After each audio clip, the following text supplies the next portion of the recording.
वो आधे फंक्शन के बाद ही तबीयत की खराबी का बहाना करके चली आई थी। ये दावर और सोनिया की शादी के चंद रोज बाद का जिक्र है। सुबह से सर्दी बहुत बढ़ गई थी।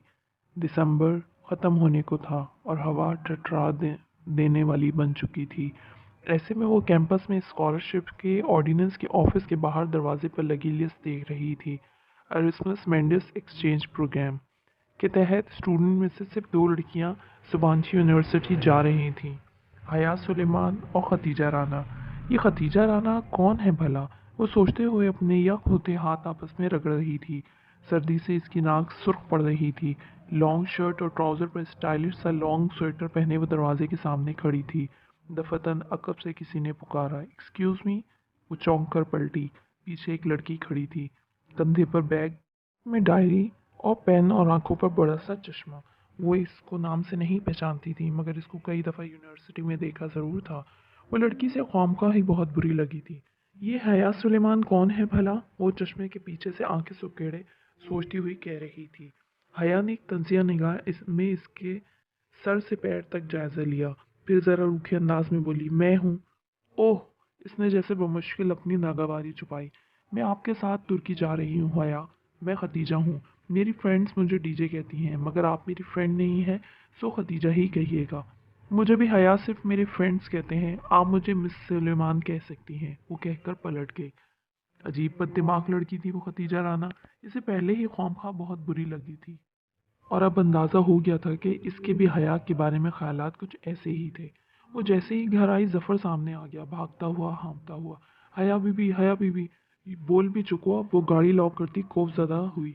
आपको इरम बीबी बुला रही हैं। खैरियत? खैरियत नहीं लगती जी, वो बहुत रो रही हैं। जफ़र ने राजदारी से बताया तो वो चौंकी। अच्छा, मैं आती हूँ, तुम ज़रा मेरा बैग अंदर रख दो। वो सीधा इरम के घर खुलने वाले दरमियानी दरवाजे की जानिब बढ़ गई। लाउंज में सायमा ताई और सोनिया बैठी थी। सामने कोई कामदार दुपट्टा फैला रखा था और दोनों इसके साथ उलझी थी। आहट पर सर उठाया, इसे देखकर दोनों ही मुस्कुरा दी। हया कैसी हो? बिल्कुल ठीक। इरम की तरह तायम्मी मुझे बुला रही थी। अंदर कमरे में होगी।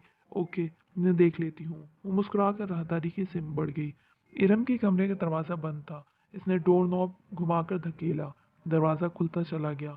बेड पर इरम अकड़ूं बैठी थी। सामने लैपटॉप खुला पड़ा था। चमकती स्क्रीन की रोशनी इरम के चेहरे को चमका रही थी, जिस पर आंसू लड़कियों की सूरत बह रहे थे। इरम क्या हुआ? वो कदरे फिक्रमंदी से इरम के सामने आ बैठी। इरम ने सुर्ख मुतर्रम आंखें उठाकर हया को देखा। इसकी आंखों में कुछ था जो उसे ठटका गया। हया, एक बात बताओ। इसने रुंधा हुआ लहजा अजीब सा था। बोलो। हम शरीफ लड़कियां हैं क्या? बारे में तो यकीन है, मगर तुम्हारा मामला ज़रा मशकूक है। इसने माहौल का बोझलपन दूर करने को कहा, मगर इरम मुस्कुराई तक नहीं। नहीं हया, हम दोनों का एक ही मामला है। क्यों पहेलियां बुझवा रही हो? क्या हुआ है? हया, मुझे बताओ, क्या हम मुजरा करने वाली हैं? वो एकदम रोने लगी थी। इरम? वो शशदर रह गई। बताओ, क्या हम तवाइफे हैं? और जोर से रोने लगी। इरम, बात क्या हुई है? हया, बोलो, बताओ, हम ऐसी हैं क्या? नहीं, बिल्कुल नहीं। फिर फिर ये क्या है? इरम ने लैपटॉप की स्क्रीन का रुख इसकी तरफ किया। क्या है ये? इसने उलझन से स्क्रीन को देखा। एक वीडियो अपलोडिंग वेबसाइट खुली हुई थी और इस पर एक वीडियो चल रही थी। वीडियो का कैप्शन ऊपर रोमन उर्दू में लिखा था, शरीफों का मुजरा। वीडियो किसी शादी के फंक्शन की थी। हर सू सजी संवरी खवातीन और दरमियान में डांस फ्लोर पर महव रक्स दो लड़कियां। एक का लहंगा गोल्डन था और दूसरी का सिल्वर। पूरी छत जैसे इसके सर पर आन गिरी। नहीं, वो करंट खाकर उठी थी। ये क्या है? ये शरीफों का मुजरा है हया, और ये हमने ही किया है। ये दावर भाई की मेहंदी की वीडियो है जो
और फिर इधर उधर की बातें करके खुद को नॉर्मल जाहिर करने में कामयाब हो ही गई। फ़ोन बंद हुआ तो वो इरम की तरफ चली आई। वो तकिया मुंह पर रख के लेटी थी। यूं सर मुंह लपेट कर बैठने से कुछ नहीं होगा तो क्या करें? इरम ने तकिया फेंका और उठ बैठी। सबसे पहले तो दोनों घरों के तमाम कंप्यूटर्स पे इस वेबसाइट को ब्लॉक करते हैं ताकि कम से कम घर वालों को तो ना पता चले, फिर इसका कोई मुस्तकिल हल सोचते हैं। ठीक है चलो। उम्मीद का सिरा देखकर इरम उठ खड़ी हुई। बिना किसी वक्त के जब वो तमाम कंप्यूटर्स पर इस वेबसाइट को ब्लॉक कर चुकी तो साइमा ताई ने आकर बताया कि रात में इरम को देखने ताया फुरकान की कोई फैमिली फ्रेंड बमा ख़ानदान आ रहे हैं। रस्मी कार्रवाई थी क्योंकि वो रिश्ता तो ढके छुपे अल्फाज में मांग ही चुके थे। हया सब कुछ भुलाकर पुरजोश हो गई। हमारे दूल्हा भाई भी साथ ही आए हैं। हया ड्राइंग रूम में झांक कर अंदर कमरे में आई तो वो मुंह लटकाए बैठी थी। तुम ऐसे क्यों बैठी हो? इरम ने आहिस्ता से सर उठाया। सर पर सलीके से दुपट्टा जमाए वो बरवक़्फ़े के लिए तैयार बैठी थी। हाँ, आंखें ज़रा वीरान सी थी। वो वीडियो दफ़ा करो इसे, आओ सब बुला रहे हैं। लड़के को इसकी वालदा माजिद ने अंदर बुलाया है तुम्हें दिखाने के लिए। इसने हाथ पकड़ कर इसे खड़ा किया और अब्बा इरम की आंखों में ज़रा सी परेशानी उतरी। उनसे इजाज़त ले ली है और वो बाहर मर्दों में बैठे हैं। वो इरम को हाथ से पकड़े ड्राइंग रूम की तरफ ले आई। जालीदार पर्दे के पीछे वो दोनों लम्हे भर के रुकी थी। अंदर सोफों पर सायमा ताई, फातिमा बेगम और सोनिया भाभी भी बैठी थी। सामने वाले दो सिंगल सोफों पर एक नफीस सी खातून और एक खूबरू सा नौजवान बैठा था। सामने रखी मेज़ लवाजमात से सजी थी और सोनिया बसद इसरार मेहमानों को बहुत कुछ पेश कर रही थी। बस भाभी, हमें तो अपने जैसी ही बच्ची चाहिए, बाहया बापर्दा सोमो सलाद की पाबंद। वो खातून मुस्कुरा कर कह रही थी। अरे मिसेस करीम, हमारी इरम तो कभी सर ढके बगैर गेट से बाहर नहीं निकली। अस्सलाम वालेकुम। वो इरम को साथ लिए अंदर दाखिल हुई। इसके सलाम पर सबने सर उठाकर देखा। गुलाबी पूरी आस्तीनों वाली शलवार कमीज में हमारा दुपट्टा अच्छी तरह फैलाकर सर पर लिए इरम झुकी झुकी निगाहों से सामने एक सोफे पर आ बैठी। हया भी साथ ही थी। कमर पर गिरते सिल्की बाल, ग्रे ए लाइन शर्ट और ट्राउजर जेब तन किए, दुपट्टा कंधे पर डाले, टांग पर टांग रखे पुरएतमाद तरीके से बैठ गई।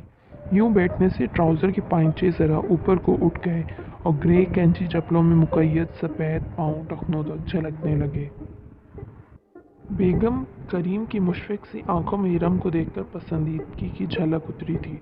उन्होंने तायदी अंदाज में अपने स्मार्ट से बेटे को देखा, मगर वो इरम को नहीं बल्कि बहुत गौर से हया को देख रहा था। और बेटा आप क्या करती हो? बेटे को मुतवज्जा न पाकर वो संभल कर इरम से मुखातिब हुई।